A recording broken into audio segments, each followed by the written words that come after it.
نحمده ونصلي ونسلم على رسوله الكريم. أما بعد فأعوذ بالله من الشيطان الرجيم. بسم الله الرحمن الرحيم. قال الله تبارك وتعالى في القرآن المجيد والفرقان الحميد بلسان النبي الكريم الأمين القسيم الجسيم النعيم الرؤوف الرحيم. يا أيها الذين آمنوا اتقوا الله وقولوا قولا سديدا يصلح لكم أعمالكم ويغفر لكم ذنوبكم ومن يطع الله ورسوله فقد فاز فوزا عظيما. صدق الله مولانا العظيم وبلغنا رسوله النبي الكريم الأمين. قال الله تبارك وتعالى في شان حبيبه صلى الله عليه وسلم: إن الله وملائكته يصلون على النبي يا أيها الذين آمنوا صلوا عليه وسلموا تسليما. الصلاة والسلام عليك يا سيدي يا رسول الله وعلى آلك وأصحابك يا سيدي يا حبيب الله. الصلاة والسلام عليك يا سيدي يا نور الله وعلى آلك وأصحابك يا سيدي يا نبي الله. مولاي صل وسلم دائما أبدا على حبيبك خير الخلق كلهم محمد سيد الكونين والثقلين والفريقين من عرب ومن عجم. فإن من جودك الدنيا ودرتها ومن علومك علم اللوح والقلم. يا رب بالمصطفى بلغ مقاصدنا واغفر لنا ما مضى يا واسع الكرم. بلغ العلا بكماله كشف الدجى بجماله حسنت جميع خصاله صلوا عليه وآله. يا صاحب الجمال ويا سيد البشر من وجهك المنير لقد نور القمر لا يمكن الثناء كما كان حقه بعد از خدا بزرگ توی قصہ مختصر. بزرگان محترم، معزز سامعین حضرات، میرے پیارے مسلمان بھائیوں، دوستوں اور بزرگوں،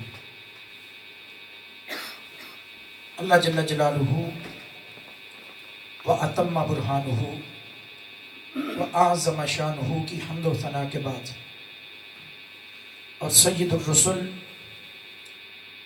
ختم الرسل، مولا کل، عالم کل، خبیر کل، وارث کل، شہید کل، سلطان کل، معلم کل، رازدار رب العلا،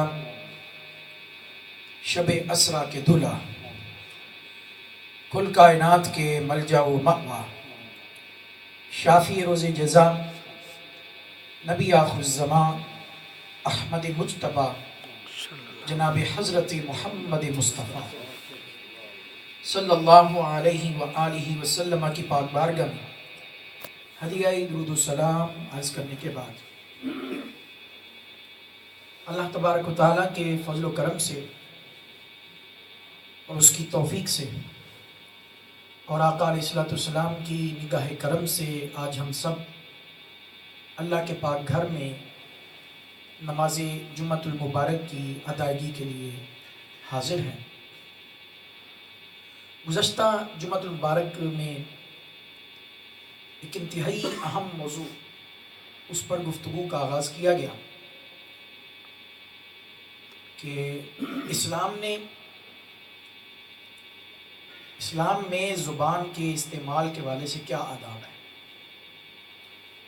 انسانی جسم میں زبان جسم کا ایک ایسا حصہ ہے جو انتہائی نازک اور نرم ہے اور انتہائی حساس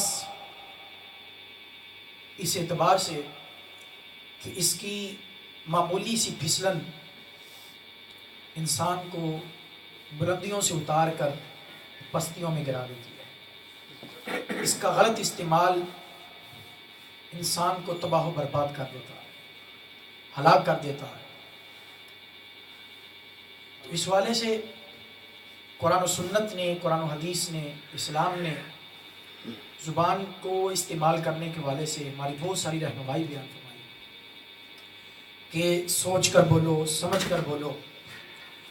اور پچھلے جمعۃ المبارک کی خطبہ میں باقاعدہ تفصیل کے ساتھ یہ بات بیان کی گئی تھی کہ انسان جو بھی گفتگو کرتا ہے، جو جملے بولتا ہے، جو کلمات اچھے برے جو بھی کلمات انسان کی زبان سے صادر ہوتے ہیں، وہ ایسا نہیں کہ وہ ہوا میں اڑ جاتے ہیں، نہیں، انسان کی زبان سے نکلنے والا ہر لفظ، ہر کلمہ، ہر جملہ اس کا باقاعدہ ریکارڈ تیار ہو رہا ہے، اس کو سیو کیا جا رہا ہے، اس کو محفوظ کیا جا رہا ہے۔ اور قرآن پاک نے اس کی گواہی دی، ما یلفظ من قول الا لدیہ رقیب عتید، کہ انسان جو کچھ بھی بولتا ہے، جو جملہ بولتا ہے، جو لفظ بولتا ہے، جو بات کرتا ہے، اللہ تعالیٰ نے ایک نگران فرشتہ مقرر کر رکھا ہے جو ان جملوں کو محفوظ کر لیتا ہے اور پھر اللہ کی پاک بارگاہ میں پیش کرتا ہے۔ یہ اس والے سے ہمیں یہ اگر بات ہمارے ذہن میں بیٹھ جائے، قرآن پاک کی یہ بتائی ہوئی بات کہ ہم جو کچھ بھی بولتے ہیں اس کا سارا ریکارڈ تیار ہو رہا ہے، وہ باتیں سیو ہو رہی ہیں، محفوظ ہو رہی ہیں، تو ہماری کسی حد تک اصلاح ہو سکتی ہے۔ اور اس والے سے اللہ تبارک و تعالیٰ نے بھی قرآن پاک کے اندر بھی، آقا علیہ الصلوۃ والسلام نے بھی ہمیں جگہ جگہ زبان کے استعمال کے آداب سکھائے ہیں۔ آقا علیہ الصلوۃ والسلام نے تو ایک مسلمان کی ڈیفینیشن اور مسلمان کا تعارف ہی یہ بیان فرمایا کہ المسلم من سلم المسلمون من لسانہ و یدہ۔ صحیح بخاری شریف کے حدیث پاک ہے، آقا علیہ الصلوۃ والسلام نے فرمایا کامل، حقیقی، صحیح معنوں میں، سچے معنوں میں مسلمان وہ ہے کہ جس کی زبان کی اذیت سے اور ہاتھ کی اذیت سے دوسرے مسلمان محفوظ ہو۔ صحیح معنوں میں مسلمان کہلانے کا حقدار وہ ہے، اور کامل اور کمال والا، کامل ایمان والا مسلمان وہ ہے من سلم المسلمون من لسانہ و یدہ۔ انسان کے جسم کے جتنے اعضاء ہیں ان اعضاء میں دو بنیادی اعضاء ہیں، دو بنیادی حصے ہیں جن سے کسی کو تکلیف پہنچائی جاتی ہے، اذیت پہنچائی جاتی ہے، ان میں ہاتھ اور زبان۔ تو آقا علیہ الصلوۃ والسلام نے ان دونوں کا ذکر فرمایا، لیکن زبان اور ہاتھ کا ذکر فرماتے ہوئے حضور نے زبان کا ذکر پہلے کیا اور ہاتھ کا ذکر بعد میں کیا۔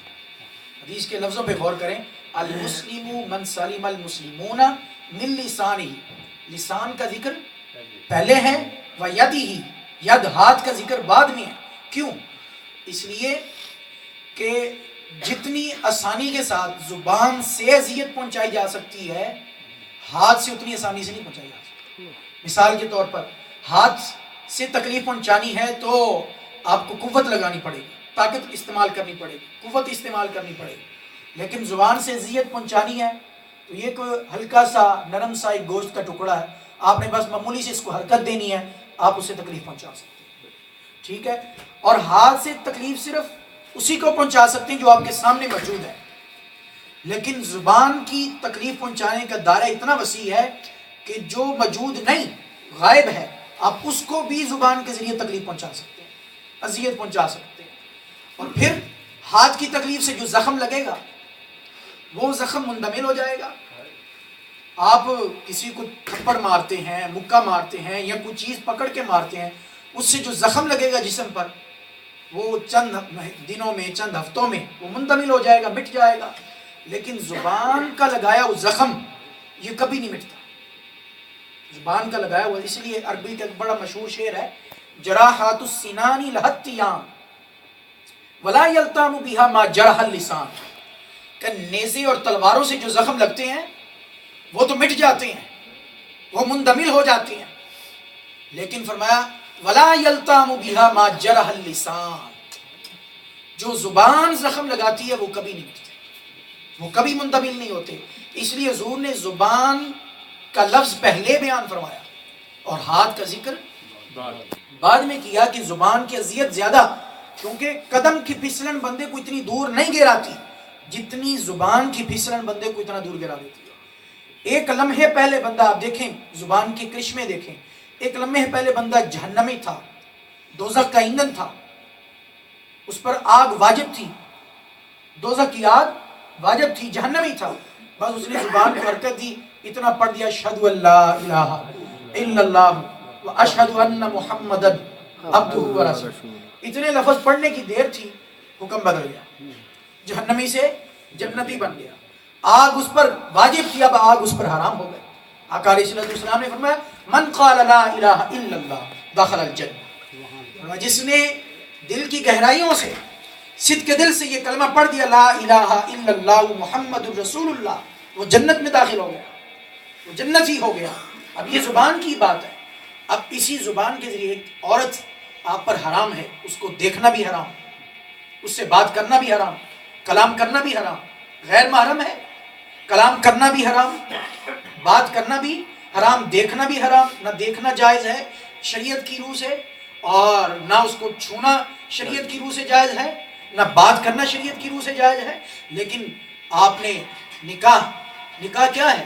نکاح بھی زبان کے ذریعے جاب و قبول ہوتا ہے. ایک نکاح خواہ آیا، اس نے آ کر بس اتنا کہا کہ یہ فلاں عورت، ٹھیک ہے، اس کا یہ نام ہے فلاں بنت فلاں، ٹھیک ہے، فلاں فلاں کی بیٹی، میں آپ کے نکاح میں دیتا ہوں کہ آپ کو قبول ہے؟ اس نے کہا جی قبول ہے. بس اتنا لفظ بولنے کی دیر تھی، قبول ہے. تو یہ زبان کا دیکھیں کتنا اثر ہے، اتنا بولنے وہ عورت اس کے لیے حلال ہو گئی. اب دیکھنا بھی حلال، بات کرنا بھی حلال، اب ازدواجی تعلق بھی اس سے قائم کیا جا سکتے ہیں، ٹھیک ہے، اب وہ اس کی بیوی بن گئی. اور اسی زبان سے اگر کوئی شخص جہالت کی بنا پر اور معمولی سی بات پہ اگر اتنا لفظ عورت کو بول دیتا ہے جو اس کے نکاح میں ہے، اسے اتنا کہہ دیتا تجھے طلاق ہے، اب زبان کو معمولی سے استعمال کیا، ہلایا، اتنا لفظ کہہ دیا، وہ عورت اس کے نکاح سے خارج ہو گئی. اب پھر وہی احکام دوبارہ لوٹ آئے تو عورت اس پر حرام ہو گئی. تو یہ چیزیں ہیں زبان کے استعمال کے حوالے سے. تو اس لیے آقا علیہ السلام نے بھی، اللہ تبارک و تعالیٰ نے بھی قرآن پاک میں بھی، احادیث مبارکہ میں بھی کثیر آیات اور احادیث مبارکہ میں زبان کے استعمال کے حوالے سے ہمیں آداب سکھلائے گئے کہ زبان کو استعمال کرو سوچ سمجھ کر، ایسے جو دل میں آئے بولنا شروع کر دینا، بولے جانا نہیں، یہ شریعت کو پسند نہیں ہے. اس لیے آقا علیہ السلام نے بڑی خوبصورت حدیث پاک ہے جامع ترمذی شریف کی، سیاستہ کی کتاب ہے جامع ترمذی، بخاری شریف، مسلم شریف، جامع ترمذی شریف، سنن ابن ماجہ، سنن ابی داؤد شریف، ٹھیک ہے. یہ سیاستہ حدیث کی 6 کتابیں ایسی ہیں جن کو پوری امت میں تمام مسالک کے نزدیک جو ہے معتبر سمجھا جاتا ہے، صحیح حدیثوں کو جن میں جمع کیا گیا، ان میں ایک جامع ترمذی شریف بھی ہے، اس میں یہ حدیث پاک موجود ہے. آقا علیہ السلام نے فرمایا اذا اصبح ابن آدم فإن اللسان فإن الآداء كلها تكفر اللسان فإنما نحن بك فإن استقمت استقمنا وإن اعوججت اعوججنا او كما قال علیہ السلام.